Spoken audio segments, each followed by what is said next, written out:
বিশ্বজুড়ে নানা মেরুকরণ আর সমীকরণের মাঝে রহস্যজনক হেলিকপ্টার দুর্ঘটনায় ইরানের প্রেসিডেন্ট ইব্রাহিম রাইসির মৃত্যু হলো।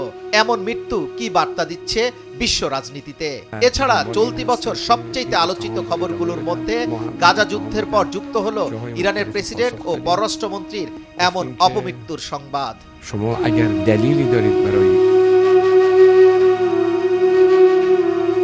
বলা হয়ে থাকে, প্রিয় মাতৃভূমির জন্য এমন কোনো পদক্ষেপ নেই যা নেননি রাইসি, যার কারণে চিরশত্রু ইসরায়েল এমনকি পশ্চিমাদের চক্ষুশূল ছিলেন মধ্যপ্রাচ্যের জাদ্রেল এই নেতা।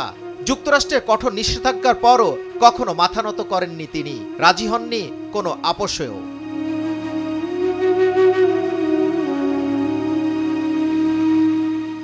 তাই তো হেলিকপ্টার দুর্ঘটনার খবরে উচ্ছ্বাসে ফেটে পড়েন মার্কিন সিনেটর রিক স্কটন।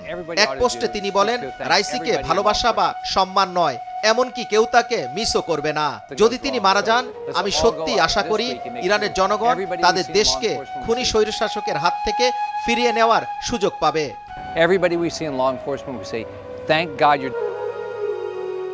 এই উচ্ছ্বাস শুধু মার্কিন সিনেটরেরই নয়, যেন ইসরায়েল আমেরিকার প্রতিচ্ছবি। তাই অনেকে প্রশ্ন তুলেছেন, এটি নেহাত দুর্ঘটনা নাকি পরিকল্পিত হত্যাকাণ্ড? কারণ গাজা যুদ্ধকে কেন্দ্র করে ইসরায়েলের বুকে কাঁপন ধরানো একমাত্র প্লেয়ার ছিলেন ইব্রাহিম রাইসি। বিশ্লেষকরা বলছেন, রাইসিকে শেষ করতে পারলে মধ্যপ্রাচ্য থেকে ইসরায়েলের দিকে মিসাইল তাক করার মতো আর কেউ থাকবে না। তা ভালো করেই বোঝেন বেনিয়ামিন নেতানিয়াহু। আর এই সন্দেহের তালিকায় রয়েছেন যুক্তরাষ্ট্র। কারণ একমাত্র ইরানের কারণে মধ্যপ্রাচ্য রাজনীতিতে প্রভাব কমেছে ওয়াশিংটনের। সেখানে জায়গা করে নিয়েছে যুক্তরাষ্ট্রের চরম শত্রু চীন।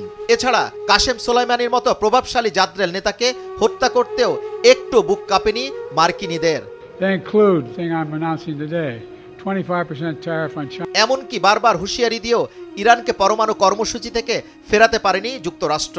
ফলে রাইসিকে টার্গেট করতে পারে বাইডেন প্রশাসন, সেই শঙ্কা উড়িয়ে দেওয়া যায় না। তবে খোদ ইরানের প্রশাসন এই নিয়ে কোনো কথা বলছে না। তারা এখন পর্যন্ত দুর্গম পাহাড়ে হেলিকপ্টার বিধ্বস্তের ঘটনাকে দুর্ঘটনাই বলছে।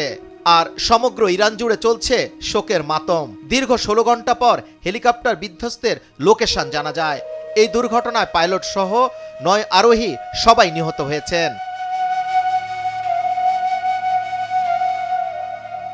ইরানের প্রেসিডেন্টের মৃত্যুর খবরে শোক প্রকাশ করেছেন ভেনেজুয়েলার প্রেসিডেন্ট নিকোলাস মাদুরো, ভারতের প্রধানমন্ত্রী নরেন্দ্র মোদী ও ইরানের সাবেক পররাষ্ট্রমন্ত্রী জাভেদ জারিফ। দুর্ঘটনার খবর শুনে প্রার্থনায় বসে যান ইরানের হাজার হাজার মানুষ। যুবরাজ ফয়সাল, নিউজ ডেস্ক, ভোরের কাগজ।